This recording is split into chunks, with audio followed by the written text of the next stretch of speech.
I'm Hoople's Cat. Join me, I'm going to go on a bike ride today and I'm going to look at some history. Specifically history of forestry in Quebec. Just to give you some idea of where we are, that is in fact Gatineau, or used to be called Hull. And across the bridges is Ottawa. I can just about see Parliament peeking up. And that's Rockcliffe Marina, the American Embassy up there, and the lookout over there. But I'm going east for a little ways. It's my goal over there where the chimneys are. I was wondering, this is Vert 1, Green 1. I have been on this last year when I came to Quebec. This year I'm bypassing the Lac Limay section because I'm much further east on the Gatineau side. And I'm not actually going to go all the way past the industrial area because the industrial is like the worst part of this route. But at the end of it, I found a map, an historical map, and we're going to walk around and look at some houses and stuff and learn some history of Gatineau. I remember this section is actually longer and worse and more dangerous than it is. It's actually not too bad as long as you keep the speed down, keep your eyes and ears open. But it is a mostly separate bike trail most of the way, but you know, watch out for McDonald's. After this it gets a lot better. It's all the way to my destination. Go figure the wind got up, but today we're going to do this. And right now I'm at number 1. This is the former CIP mill for lumber and it closed in 2010. And obviously stuff's going on here still. In 1926 the CIP started building this facility on the Quebec side of the Ottawa River. They built it 7 days a week, round the clock, and it cost them 26 million Canadian dollars. They got their wood, they made a paper mill, and they floated logs down the rivers. They got the Gatineau Power Plant Company to build 3 hydroelectric plants, including the Farmers Rapids one, to supply electric power for the mill. By 1927, the mill was manufacturing 545 metric tons daily of newsprint for export, mostly to the United States. At its height, it hired over 2,000 local workers and was one of the largest paper mills in Canada. Now on Rue James Murray, who was the director of this paper plant when it started. As you can probably guess, at the time in 1927 onwards, this was an area that actually housed most of the workers.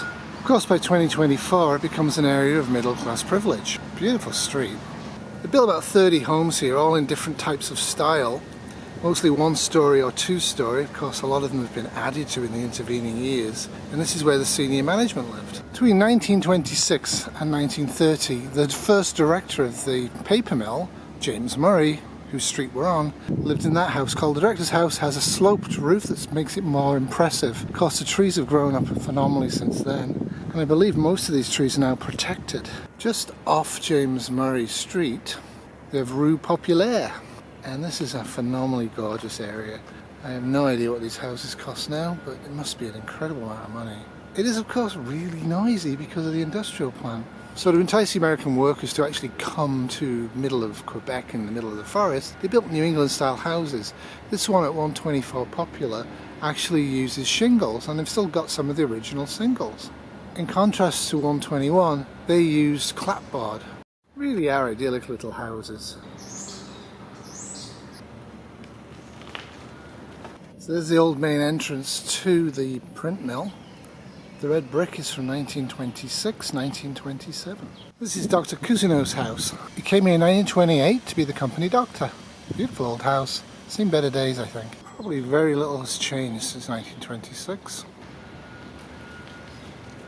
Dr. Cousineau, in common with most people at the time, provided healthcare to the local community, not just to the workers at the company mill.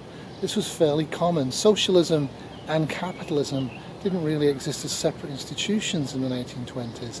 It was just making a buck and helping out people. Of course, most of the street names were named after trees because it is in fact a paper mill. But Canipico is actually an acronym of the Canadian International Paper Company.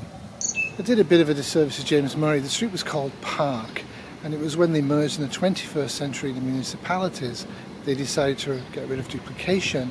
So he lost the right to call his street Park, and they named it after him. This was the Bank of Montreal and the post office. It's now a community centre, so this is where the rugby's hang out. It's a shame they're not keeping this stuff up, but a paint would be good. This was home to 20 poor workers until about the 1940s when they tore it down for expansion. Now if you're ever up this way, if you follow on the bike path from here, it actually is very, very beautiful. This is Rue Birch, smaller, cheaper housing. Still nice for its time. This was different because it was made out of red brick and they didn't have back alleys. And they used to have tree lines down here, but the municipality removed it. St Andrew's Church, Protestant. Doing quite a bit of work in this area. Beautifying it. Just over here was the Anglican Church, because of course the owners of the plant were Anglo, were Protestant, and it burned down a couple of times or once and they rebuilt it and now it no longer exists. Well, that's it for me. I hope you enjoyed this trip. I did. I'm going to bike back now. But everywhere you go around Quebec you can find little parts of interest and things that are quite funny. Do bear in mind that Quebec do not speak French. They speak a version of French. It's like speaking English and being able to talk in London and go into the middle of Glasgow and expecting to understand what they're saying. You're not going to. It's quite depressing. Toodles! This has been a 2024 Little Terrier production.